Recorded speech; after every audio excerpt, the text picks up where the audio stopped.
Hello doctors, मैं doctor Sanjeet. आज हम लोग डिस्कस करेंगे पिनोलाइडल साइनस। पिनोलाइडल साइनस को ठीक करना बहुत ही आसान होता है और आप लोगों ने देखा होगा कि पर डे लगभग 1 या 2 पिनोलाइडल साइनस के हम लोग 400 से ट्रीटमेंट करते हैं और देखिए बहुत जल्दी वो लोग ठीक भी हो जाते हैं। ठीक है, आज तक आप लोगों ने देखा होगा एक भी केस यहाँ पे रिकरेंस का नहीं आया। ठीक है, क्यों ऐसा क्यों है, हमारे पास रिकरेंस नहीं आ रहे हैं, बताइए डॉक्टर अल्ताफ।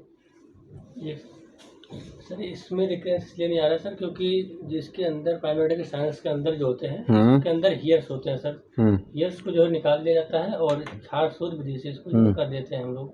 तो इसलिए सर जो है जो भी अंदर होते हैं वो सब जब निकल जाता है तो आसानी से वो ठीक हो जाता है, हील हो जाता है। डॉक्टर रमेश, समझ में आया आपको? जी देखिए, सबसे पहले आप इस पिक्चर को समझिए।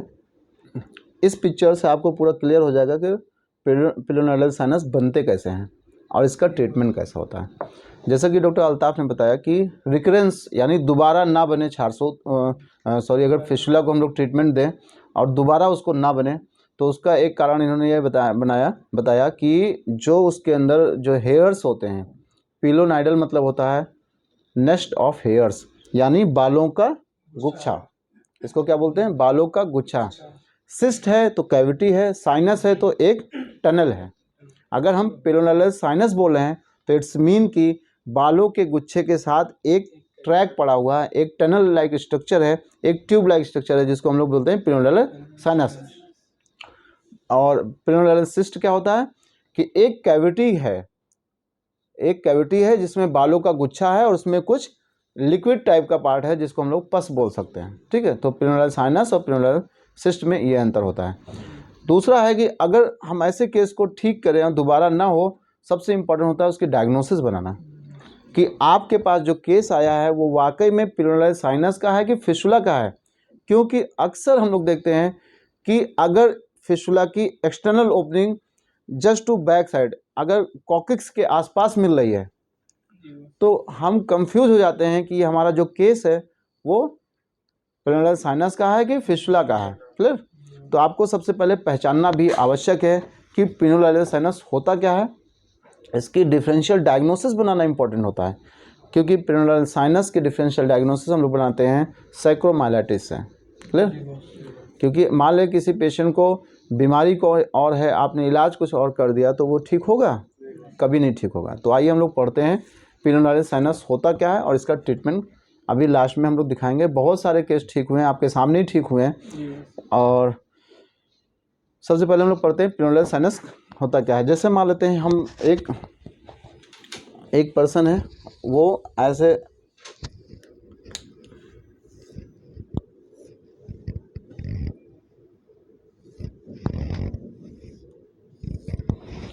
ये हमारी बैकबोन है। ये क्या है? ठीक है, बैकबोन में सबसे ऊपर क्या होता है? सर्वाइकल बोन्स, फिर थोरैसिक बोन, फिर सैक्रम, फिर कॉकिक्स। तो ये मान लेते हैं आपका सैक्रम है और ये मान लेते हैं आपका कॉकिक्स है।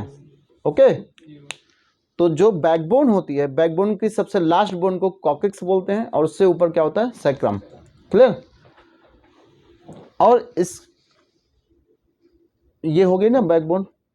सैक्रम और कॉकिक्स जो बोन होती है उसके ऊपर एक पिन पॉइंट हमें जो है यहाँ पे ओपनिंग्स मिलती है। हो सकता है थोड़ा थोड़ा उसके आसपास इन्फ्लामेशन हो सकता है जो पिन पॉइंट यहाँ पे आपको ओपनिंग मिले वहाँ से पस का डिस्चार्ज हो रहा हो। ठीक है, तो इसको हम लोग बोलते हैं पिलोनाइडल साइनस।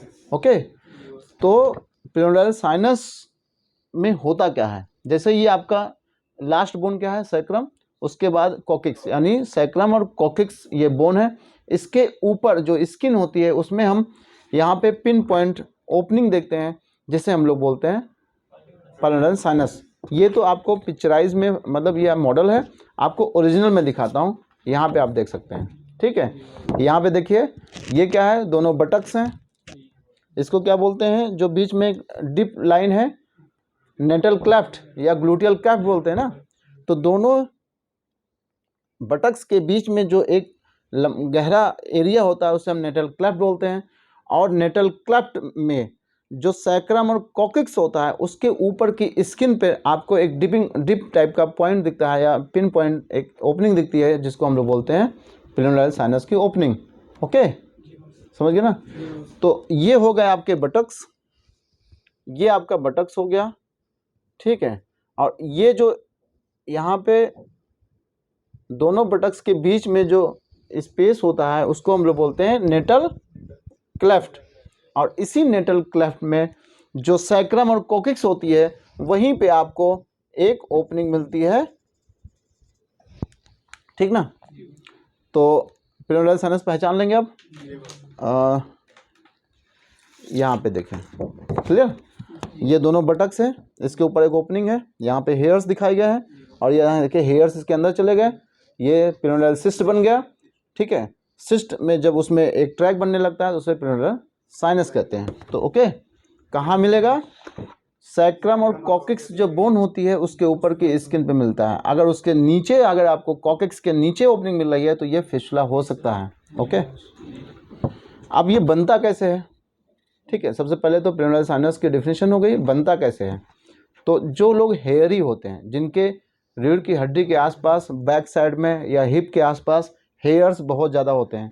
मान लेते हैं एक पेशेंट हैं, उनके शरीर में यहाँ पे बहुत सारे बाल हैं, हेयर्स हैं। तो ये चूँकि आपने देखा होगा जब आप लोग चलते हैं, जैसे गर्मी के मौसम में या कभी भी, आपके बैक साइड में जो ये ग्लूटियल कैप्ट होता है उसमें पसीना आपको फील होता है, ऐसा लगता है कि मॉइस्चर वहाँ पे है। तो ड्यू टू मॉइस्चर यहाँ की जो स्किन होती है वो थोड़ा सॉफ्ट हो जाती है, मॉइस्चर की वजह से यहाँ पे जो स्किन होती है वो क्या हो जाती है, सॉफ्ट हो जाती है। और यहाँ पे जो स्वेट ग्लैंड्स होती हैं, स्वेट ग्लैंड समझते हैं ना, पसीना निकालने वाली ग्रंथियाँ, ये हेयर्स क्या करते हैं, जो यहाँ बाल होते हैं, जैसे मान लेते हैं ये स्किन है, ये हेयर्स जो होते हैं ये वापस आके इसी स्किन को पियर्स कर देते हैं, यानी उसमें छिद्र करते हैं, उसको बार बार पिन करते रहते हैं। जैसे कि आप यहाँ पे देखें, ये हेयर है, ये इसको पिन अगर जब करेगा तो यहाँ की जो स्किन होगी वो क्या हो जाएगी, इन्फ्लेम्ड हो जाएगी। सेल्स जो होती हैं वो क्या हो गई, इन्फ्लेम्ड हो गई, तो सेलुलाइटिस हो गया, सेलुलाइटिस हो गया। जब इन्फ्लामेशन होगा उसके बाद क्या बनता है, वहाँ पे पस का फॉर्मेशन होगा, पस बनेगा तो यहाँ पे क्या हो गई, एक कैविटी बनती है।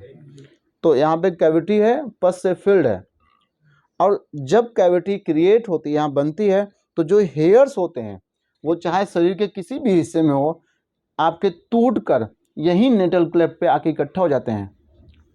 अक्सर आप लोग देखते होंगे जब हम लोग कपड़े उतारते हैं, बनियानियाँ उतारते हैं, तो आपके नाभि पे कुछ हेयर्स इकट्ठे दिखाई देते हैं।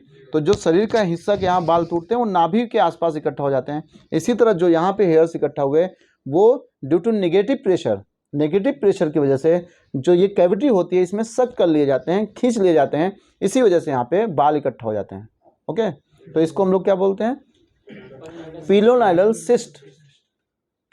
पिलोनाइडल मतलब बालों का गुच्छा, ठीक ना। पिलोनाइडल मतलब क्या होता है, बालों का गुच्छा, और सिस्ट माने कैविटी। तो ऐसी कैविटी जिसमें बालों का गुच्छा है उसे पिलोनाइडल सिस्ट कहते हैं। अगर इसमें एक ट्रैक बन जाए, एक टनल बनने लगे तो इसको बोलते हैं पेरिनोडाइल साइनस। क्लियर, ठीक बेटा, कैसे बना समझ गए पेरिनोडाइल साइनस, कारण क्या हुआ, बालों की वजह से। तो किन लोगों को ज़्यादा होगा ये, जिनके शरीर पे बाल ज़्यादा होते हैं। जीप ड्राइवर्स बीमारी इसको बोली जाती है, जीप ड्राइवर्स डिजीज़, यानी जो लोग ज़्यादा देर तक सीट पे बैठे रहते हैं ड्यू टू फ्रिक्शन क्रिएट होने की वजह से, जैसे यहाँ पे रगड़ खा रहा है, फ्रिक्शन की वजह से जो बाल टूटते हैं वो यहाँ इकट्ठा होते हैं, ठीक है। उन्होंने क्या किया, वहाँ पे सोलाइटिस यानी स्किन को इन्फ्लेम किया, या जो स्वेट ग्लैंड थी उनको इन्फ्लेम कर दिया, पस बना, पस ने कैविटी बनाई, कैविटी ने क्या किया, बालों को अपनी तरफ खींचकर वहाँ पे बालों को इकट्ठा कर लिया।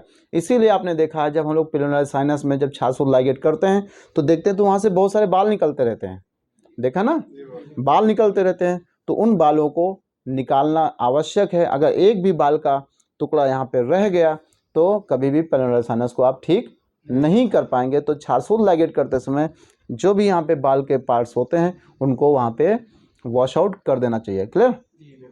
अब बात आती है जो पेरिनोडाइल साइनस होते हैं ये कैसे होते हैं। तो दो यहाँ पे जैसे ये पिक्चर आप देखें, ये ओरिजिनल पिक्चर है। यहाँ पे देखिए हेयरी पर्सन है, यहाँ पे मल्टीपल ओपनिंग्स आप देख रहे हैं, जो नेटल क्लेफ्ट है कई सारे छेद दिख रहे हैं, ठीक ना, क्लियर।